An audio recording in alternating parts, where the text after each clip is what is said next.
Assalamu alaikum. Welcome back to CCSK course from Urdu IT Academy. This is lecture number 17 and we are going to discuss domain 12, which is identity, entitlement and access management. In short, IAM or identity and access management. Objectives of lecture 17 will be, we will discuss what is an IAM, then some IAM terminologies, then multiple options for MFA और उसके बाद IAM standards for cloud computing और सबसे आखिर में few questions based on this domain. What is an IAM? पहला सवाल, the security discipline that enables the right individuals to access the right resource at the right time for the right reason. ये definition है CSA का IAM के लिए, ठीक है. IAM देखिए, एक user wants to access a resource. ये रिसोर्स है, ये बंदा है, इसको ये रिसोर्स एक्सेस करना है, तो वो कैसे करेगा? Identity and access management verifies the user and controls their access to the resource.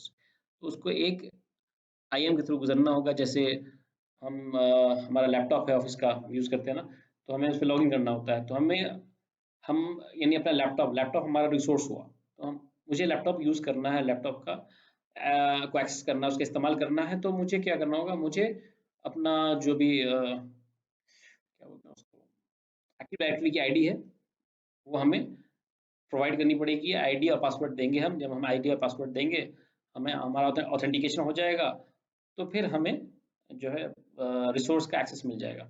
अब रिसोर्स का एक्सेस क्या मिलेगा, वो डिपेंड करेगा फिर ऑथराइजेशन पर. ठीक है, अभी हम डिस्कस करेंगे उसके बारे में भी. आईएम के जरिए आप ये कंट्रोल करते हैं कि कौन ऑथेंटिकेशन और ऑथराइजेशन के बाद रिसोर्स इस्तेमाल करेगा. इसके थ्रू आप यूजर एक्सेस को रेगुलेट करते हैं बेसिकली. आप ये कह सकते हैं कि the sum of all technologies, process and personal that are responsible for controlling access to resource is an IAM.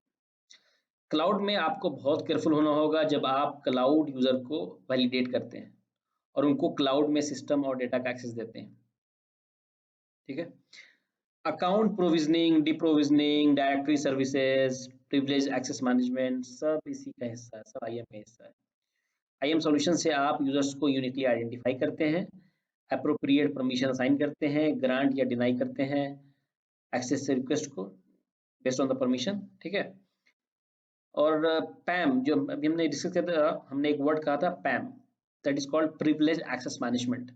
ये भी मतलब ये भी डिस्कस हुआ है, ये वर्ड भी आया है, लेकिन कुछ ज़्यादा डिटेल में नहीं है. बट बेसिकली पैम क्या है?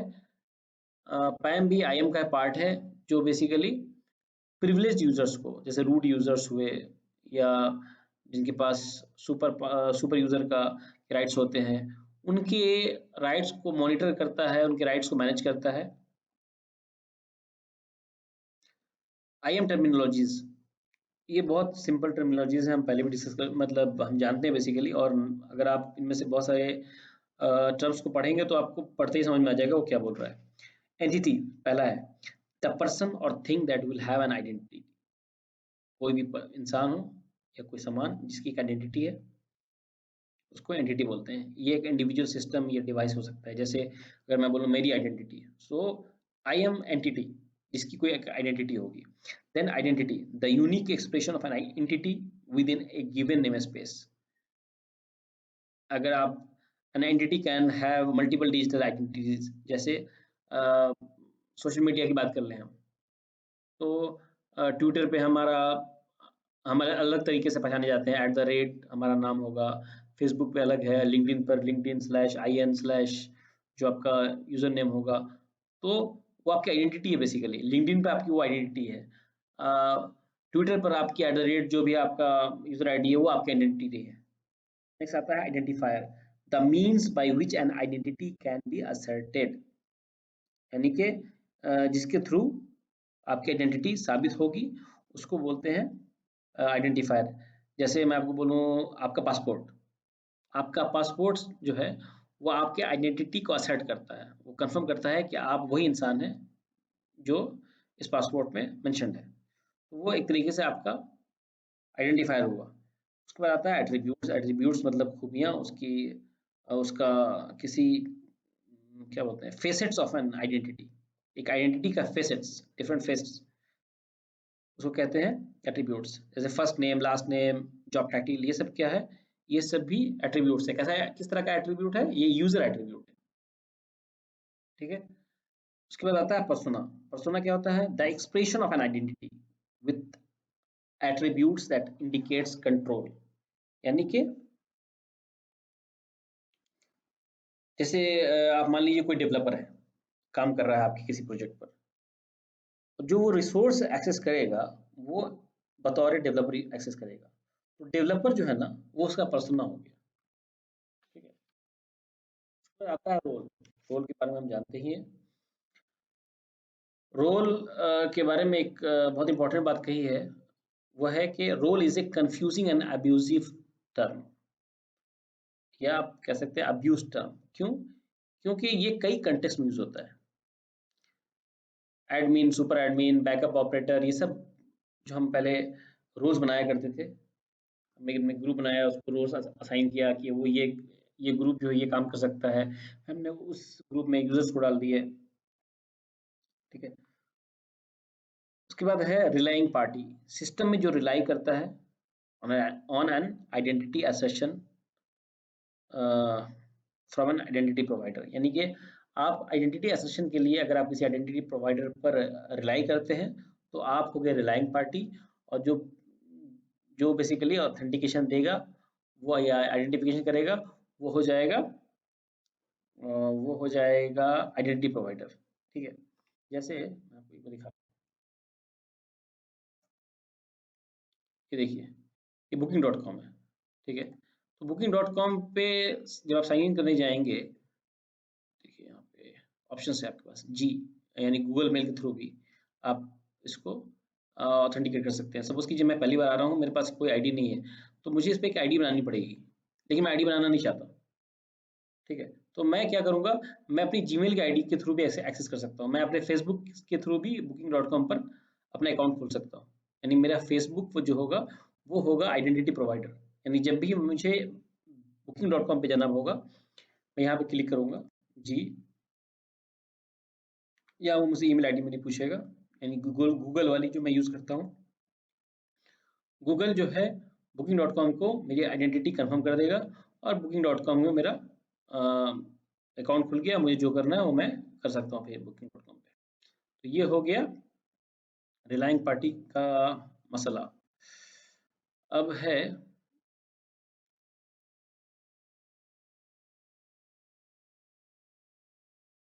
अच्छा, रोल के बाद हम चले गए रिलाइंग पार्टी पे। ऑथेंटिकेशन और ऑथराइजेशन ये हम डिस्कस करेंगे। उसके बाद हो गया एक्सेस कंट्रोल। एक्सेस कंट्रोल क्या है, mapping mapping access of resource. Resource का तो क्या करते हैं, रिसोर्स का एक्सेस मैप करते हैं। एक्सेस कंट्रोल ही वो है जहाँ से आप बेसिकली रिसोर्स का एक्सेस कंट्रोल करते हैं, इट्स कॉल्ड एक्सेस कंट्रोल। उसके अलावा है मल्टी फैक्टर ऑथेंटिकेशन, हम सब जानते हैं, क्योंकि one factor authentication is not enough now. आप गए, आपने ईमेल आईडी डाली, यूजर नेम डाला, and you log in for safeguarding your resource. Multi factor authentication जो है वो बेस्ट प्रैक्टिस है कि आपने एक बार यूजर नेम डाला, पासवर्ड डाला, जब यूजर नेम पासवर्ड आप डालेंगे, फिर वो आपको एक ओटीपी भेजेगा आपके मोबाइल पे, आप उस ओटीपी को डालेंगे, देन आप लॉग इन कर पाएंगे। तो वो हो गया एमएफए, मल्टी फैक्टर ऑथेंटिकेशन। यानी कि ऑथेंटिकेशन का एक तरीका नहीं है, बल्कि 2-3 तरीके से ऑथेंटिकेशन प्रोवाइड करना पड़ता है। फिर आता है entitlement, sorry, identity mapping to an authorization, ठीक है। इसमें क्या करते हैं एंटाइटलमेंट में, देखो आपका जो भी ऑथराइजेशन है उससे आइडेंटिटी को मैप करना, that is called entitlement. It means what you are allowed to do. Entitlement में क्या पता चलता है कि आप क्या कर सकते हैं, what is you are entitled for to do, basically that is called entitlement. फिर आता है federated identity management. Federated identity management या आइडेंटिटी फेडरेशन का मतलब ये होता है कि आप जो है आइडेंटिटी किसी दूसरे से के साथ, यानी किसी आइडेंटिटी प्रोवाइडर से आप आइडेंटिटी कंफर्म कर रहे हैं, that is called federated identity. यानी अभी जो मैंने दिखाया आपको कि बुकिंग डॉट कॉम पर मैं गूगल के थ्रू जा रहा हूँ, यानी मैं बुकिंग डॉट कॉम पर मेरा कोई अकाउंट नहीं है, मैं गूगल डॉट कॉम के थ्रू ऑथेंटिकेट कर रहा हूँ, और मैं बुकिंग डॉट कॉम में लॉग इन कर रहा हूँ। तो ये जो प्रोसेस है ना कि आइडेंटिटी प्रोवाइडर कोई और है और रिसोर्स यानी रिलाइंग पार्टी कोई और है, that is called federated identity management. जब आपकी आइडेंटिटी खुद आपके अंडर में नहीं होती है, यानी एप्लीकेशन में खुद उसकी आइडेंटिटी नहीं बनी हुई है कि इस booking.com पे मेरी आईडी रजिस्टर्ड है amir@gmail.com, नहीं ऐसा नहीं है। मैंने कोई जाके अकाउंट नहीं बनाया है, बल्कि मैं उसको जीमेल के थ्रू ही ऑथेंटिकेट कर रहा हूँ। तो वो हो गया फेडरेटेड आइडेंटिटी। देन आता है ऑथोरिटेटिव सोर्स। ठीक है, यानी root source of an identity such as the directory server that manages employees identity. Suppose कर लीजिए कि आपका डोमेन कंट्रोलर जहाँ से आपकी आइडेंटिटी जो है आप कंफर्म करते हैं, तो उसमें आप देखते हैं ऑथोरिटेटिव सर्वर होता है जो बेसिकली ऑथराइज होता है, या जो जो बेसिकली अथॉरिटी होता है, जिसके पास अथॉरिटी होती है किसी आइडेंटिटी को कंफर्म करने की। उसके बाद आता है रिलाइंग पार्टी। रिलाइंग पार्टी के बारे में मैंने अभी बताया कि जब आप फेडरेटेड आइडेंटिटी में आते हैं, जब आइडेंटिटी फेडरेशन में आते हैं, तो जब आप एक्सेस कर रहे हैं यहाँ पे, आप एक्सेस करने की कोशिश क्या कर रहे हैं booking.com, किसके थ्रू? गूगल गूगल के थ्रू। गूगल क्या है? वो है आइडेंटिटी प्रोवाइडर। booking.com क्या है? वो है रिलाइंग पार्टी, जो रिलाई कर रही है किस पे? वो रिलाई कर रही है गूगल पे, ताकि वो उस बंदे की आइडेंटिटी को कंफर्म कर सके। ठीक है, उसके अलावा है ऑथेंटिकेशन और ऑथराइजेशन। तो ऑथेंटिकेशन क्या है? ऑथेंटिकेशन का मतलब हु यू आर। ऑथराइजेशन क्या है? What you you can do. Suppose कीजिए आपको किसी एप्लीकेशन पर लॉगिन करना है, booking.com पे आपको लॉगिन करना है, या कोई आपका कोई सैप का सॉफ्टवेयर है, कोई अकाउंटिंग का सॉफ्टवेयर है जिस पे आपको लॉगिन करना है आपकी कंपनी में। तो जब आप उसके लिए क्या करेंगे, आपका या तो यूजर नेम होगा, पासवर्ड होगा, या ईमेल आईडी होगी, पासवर्ड होगा। तो यूजर नेम, पासवर्ड या ईमेल आईडी या पासवर्ड जब आप डालेंगे, तब आप उस सिस्टम के अंदर जाएंगे, यानी उस सिस्टम में इन करेंगे। वो कैसे करेंगे? जब आपका यूजर नेम और पासवर्ड उसके डेटाबेस में करेक्ट होगा, तो वो आपको ऑथेंटिकेट कर देगा, यानी कि कंफर्म ये बंदा सही है, आप इन करके। अब एप्लीकेशन में जाने के एप्लीकेशन के अंदर जाने के बाद, उसमें इन करने के बाद आपके पास क्या राइट्स हैं, आप क्या कर सकते हैं? उसमें कुछ चेंजेस ला सकते हैं या नहीं ला सकते हैं। तो वो जो है वो होता है ऑथराइजेशन। आप किस लेवल का एक्सेस कर सकते हैं, क्या क्या चीज़ उस सिस्टम में चेंज कर सकते हैं, क्या क्रिएट कर सकते हैं, क्या नया डिलीट कर सकते हैं, वो सब कुछ जो है ऑथराइजेशन के थ्रू डिसाइड होता है। ठीक है, multiple option for MFA. MFA का मतलब है multi factor authentication. Best practice है, अगर आपको अपना से अपना या किसी भी तरीके का अकाउंट सेफगार्ड करना है, तो आपको मल्टी फैक्टर ऑथेंटिकेशन अपनाना पड़ेगा। मल्टी फैक्टर ऑथेंटिकेशन कई तरीके से आप कर सकते हैं। जैसे हार्डवेयर टोकन है, ये पहले आया करता था, हम लोग ऑफिस में यूज करते थे। हमने क्या किया, हमने यूजर नेम डाला, पासवर्ड डाला, उसके बाद उसने हमसे पूछा कि सिक्योर आईडी या आरएसए का टोकन डालो। जो नंबर यहाँ पे है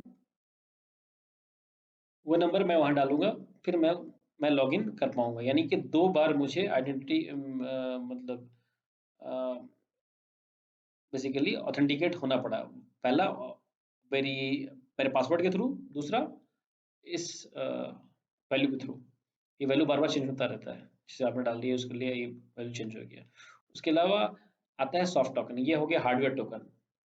आपके पास हार्डवेयर है, हार्डवेयर में सारे कोड जनरेट हो रहे हैं और आप उसका इस्तेमाल कर रहे हैं एज ए एमएफए।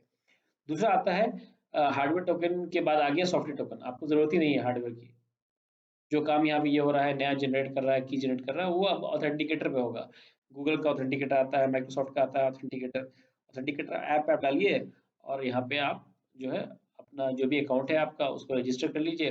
उसका सेकंड यानी कि मल्टी फैक्टर ऑथेंटिकेशन या 2FA भी बोलते हैं, सेकंड फैक्टर ऑथेंटिकेशन, वो यहाँ पे आ जाता है।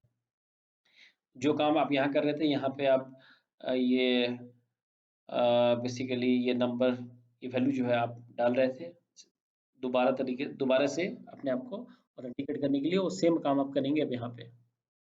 ये डायनामिकली जनरेट होता है, ये चेंज होता रहता है। उसके अलावा हो गया आउट ऑफ बैंड पासवर्ड, यानी कि वही जैसे हमने यूजर नेम डाला, पासवर्ड डाला, उसके बाद ओटीपी आया, ओटीपी डाला। या फिर कई बार क्या होता है, यूजर नेम पासवर्ड डालते हैं, हमारे पास एक उस पे आता है, मोबाइल पे आता है कि अलाउ करूँ या ना करूँ। फिर जब मैं अलाउ करता हूँ तो फिर मेरा लॉगिन होता है। तो वो जो हो गया वो हो गया आउट ऑफ बैंड पासवर्ड। उसके अलावा क्या है, बायोमेट्रिक। बायोमेट्रिक जैसे आप करेंगे, उसके बाद आप बायोमेट्रिक के थ्रू आप एक्सेस कर पाएंगे। तो बायोमेट्रिक के थ्रू एक्सेस करने के लिए आपका वहाँ होना ज़रूरी है, क्योंकि वो आपके बायोमेट्रिक को ही पहचानता है। जैसे हमारे लैपटॉप पे भी देखेंगे आप, लैपटॉप पे बायोमेट्रिक ऑप्शन बना हुआ है, यानी कि आप चाहें तो लैपटॉप पे लॉगिन कर सकते हैं बायोमेट्रिक के थ्रू। यानी आपने थंब डाला, पहले आपको थंब ऑब्वियसली थंब रजिस्टर करना होगा, उसके बाद सपोज कर लीजिए आप पासवर्ड भूल गए या पासवर्ड आपको याद नहीं है, तो भी आप लॉगिन कर सकते हैं through your biometric. IAM standards, कुछ आईएम स्टैंडर्ड्स है जिनकी हम बात करेंगे। सबसे यहाँ पे जो ना 5 दिस 5 स्टैंडर्ड्स आर डिस्कस्ड। इसमें ये 3 ही हैं, मेन जो है वो 3 है, सैमल, ओऑथ, ओपन आईडी। उसके अलावा 2 और भी हैं, वो XSCML एंड SCIM, बट ये 3 ही मेनली डिस्कस किया है। इन दोनों के बारे में कुछ खास बताया नहीं है। और इनफैक्ट मैं बोलूँ तो स्टैंडर्ड के बारे में आपको बस जानना है कि ये स्टैंडर्ड्स हैं, सैमल है, ओऑथ है, ओपन आईडी है, XSCML है, SCIM है, बट आपको इसके बारे में कोई डिटेल पढ़ना नहीं है। ठीक है, तो मैं आपको एक ब्रीफ ओवरव्यू देके चलता हूँ सैमल का। सैमल क्या है? सैमल, ओऑथ, ओपन आईडी, ये सब जो है यूज होते हैं फेडरेटेड आइडेंटिटी मैनेजमेंट में। यानी जहां आपको आइडेंटिटी दूसरे के थ्रू साबित करनी होती है, यानी आइडेंटिटी प्रोवाइडर के थ्रू साबित करनी होती है, वहां पे इन 3 का जो है इस्तेमाल है सबसे ज्यादा। ठीक है, सैमल एक XML बेस्ड ओपन स्टैंडर्ड है, जिसका इस्तेमाल ऑथेंटिकेशन और ऑथराइजेशन के लिए किया जाता है। ठीक है, इसमें दोनों चीज होती है, ऑथेंटिकेशन एंड ऑथराइजेशन।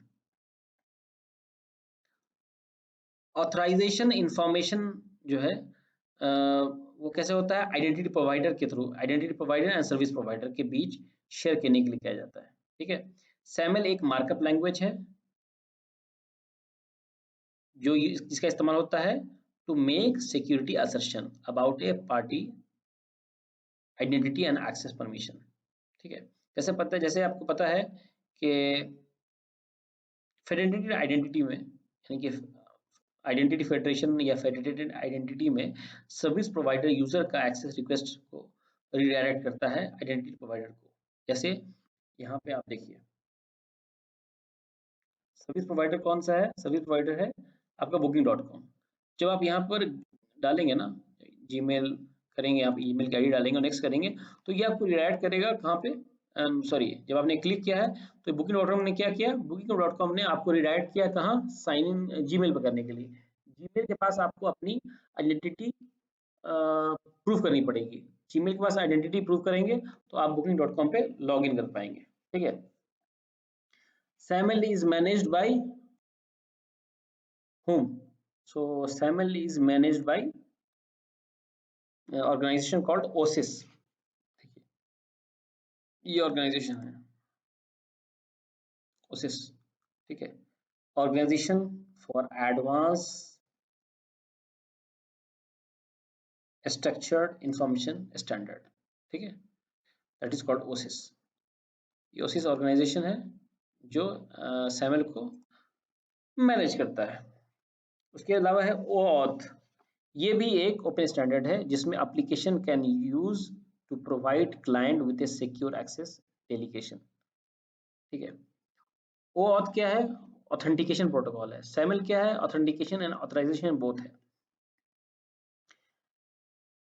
इसका इस्तेमाल आप फेसबुक या गूगल को एक्सेस करते वक्त देख सकते हैं, जो OAuth का इस्तेमाल करके सर्टेन इंफॉर्मेशन थर्ड पार्टी के साथ शेयर करता है without sharing your credential to third party. जैसे कि आप ने फेसबुक पे लॉगिन किया, ठीक है, या सपोज कर लीजिए कि आपने याहू ही मान लीजिए, जैसे याहू के चैट पे आपने लॉगिन किया या कोई भी चैट सर्विस जिस पे आपने लॉगिन किया, फिर वो चैट सर्विस क्या बोलता है कि मुझे आप अपने अकाउंट से जो भी आपके फ्रेंड्स हैं उनको इंपोर्ट कर लीजिए, जितने ईमेल आईडी उनको इंपोर्ट कर लीजिए और आप उनके साथ बात कर सकते हैं। तो आप क्या करेंगे, आप इंपोर्ट करते हैं तो फिर आपका जो एप्लीकेशन है वो सबको एक इनवाइट भेजता है कि भाई तुम्हारा ये फ्रेंड इस चैट सर्विस पे है, तुम भी आ जाओ, कनेक्ट हो जाओ एक दूसरे से। तो इसमें क्या होता है, इसमें ऑथराइजेशन जो है उसका तरीका क्या है कि आपको पासवर्ड वगैरह शेयर करने की जरूरत नहीं पड़ेगी। आप क्या करेंगे, आप ऑथराइज करते हैं उसको,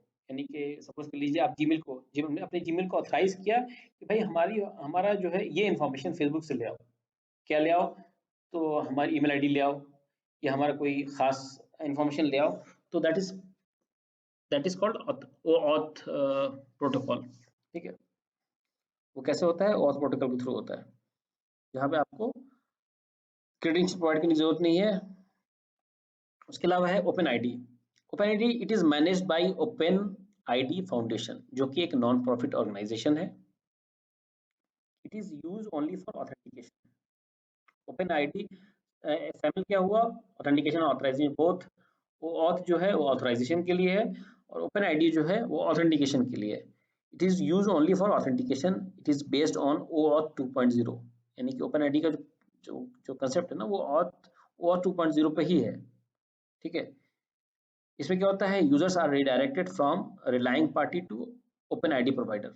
यानी कि जब आपको, जैसे जीमेल हुआ, यहाँ पर वो एक तरीके से ओपन आईडी प्रोवाइडर हुआ। यानी कि जैसे ही आप क्लिक करेंगे जीमेल पर, जैसे आप क्लिक करेंगे कि भाई मुझे लॉगिन करना है, तो वो आपको कहाँ भेजेगा, लॉगिन करने के लिए किसी दूसरे आइडेंटिटी प्रोवाइडर के पास भेजता है, यानी जीमेल में भेजा।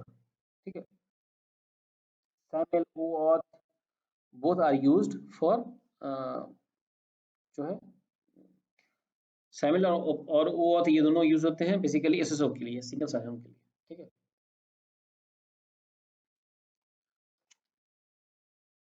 ओपन आईडी जो है वो डायरेक्ट कॉल करता है between relying party and open ID provider, यानी कि आइडेंटिटी प्रोवाइडर के थ्रू। कैसे करता है, रेस्ट एंड जेसॉन फॉर्मेट में होता है ये, इसका connection via API. Open ID का बहुत इस्तेमाल होता है किसमें, ऑथेंटिकेशन के लिए, मोबाइल मोबाइल ऐप में ज़्यादा इस्तेमाल होता है इसका। उसके अलावा दो और स्टैंडर्ड यहाँ पे बताया इन्होंने, एक XSEML एंड एक SCIM। सो XSCM जो है ये होता है यूज ऑथराइजेशन के लिए। It can be used with both SAML and OAuth, authorization के लिए यूज होता है। ठीक है, XSCM ज़्यादा इन्फॉर्मेशन नहीं है इसके बारे में और हमें जानना भी नहीं है, बस आपको ये याद रखना है कि ये तीन मेन स्टैंडर्ड्स हैं। उनके अलावा ये दो स्टैंडर्ड्स और भी हैं, इसमें IAM के स्टैंडर्ड्स हैं, क्लाउड कंप्यूटिंग में इस्तेमाल होते हैं बेसिकली। फिर SCIM, ये स्टैंडर्ड है डोमेन्स के बीच आइडेंटिटी एक्सचेंज करने के लिए। Can be used for provisioning and deprovisioning of accounts in external systems. तो ये है SCIM। अब हम देखते हैं कुछ क्वेश्चंस। पहला क्वेश्चन है, when using federation the CSP is responsible for mapping attributes including roles and groups to cloud users. नहीं, व्हेन यूजिंग फेडरेशन, जब हम फेडरेशन का इस्तेमाल करते हैं तो क्लाउड सर्विस प्रोवाइडर रिस्पांसिबल होता है, नहीं, क्लाउड सर्विस प्रोवाइडर रिस्पांसिबल नहीं होता है, क्लाउड कस्टमर रिस्पांसिबल होता है। क्या एट्रीब्यूट्स मैप करने के लिए रोल्स एंड ग्रुप्स जो होता है, वो जो ओनर, जो कस्टमर होता है, वो खुद ही ये डिसाइड करता है कि एट्रीब्यूट्स और जो भी रोल्स हैं, ग्रुप्स हैं, वो क्या होंगे। सो the answer will be incorrect. ठीक है, यानी कि यहाँ CSP की जगह अगर क्लाउड कंज्यूमर या क्लाउड यूजर होता तो ये आंसर करेक्ट था, लेकिन ये कह रहा है the CSP is responsible, so CSP is not responsible, so it is the answer is incorrect. Then question है, the granting of rights to access to a user program और प्रोसेस इज कॉल्ड, क्या कहलाता है, right to access. यानी कि आपका rights कि आप क्या एक्सेस कर पाएंगे, कौन सा प्रोग्राम एक्सेस कर पाएंगे, तो वो ऑब्वियसली ऑथेंटिकेशन नहीं आएगा, एक्सेस कंट्रोल नहीं है, एंटाइटलमेंट नहीं है। हमने अभी डिस्कस किया था ऑथेंटिकेशन और authorization, so it will come under authorization, so the answer will be authorization. यानी कि जब आपने अपनी आइडेंटिटी प्रोवाइड की और आपकी आइडेंटिटी कंफर्म हो गई कि हाँ you are the right person, then you enter into the system. उसके बाद जो आपका ऑथराइजेशन लेवल है, based on that level you will get the access in the system. So that is all from this lecture. See you in next lecture. Thanks.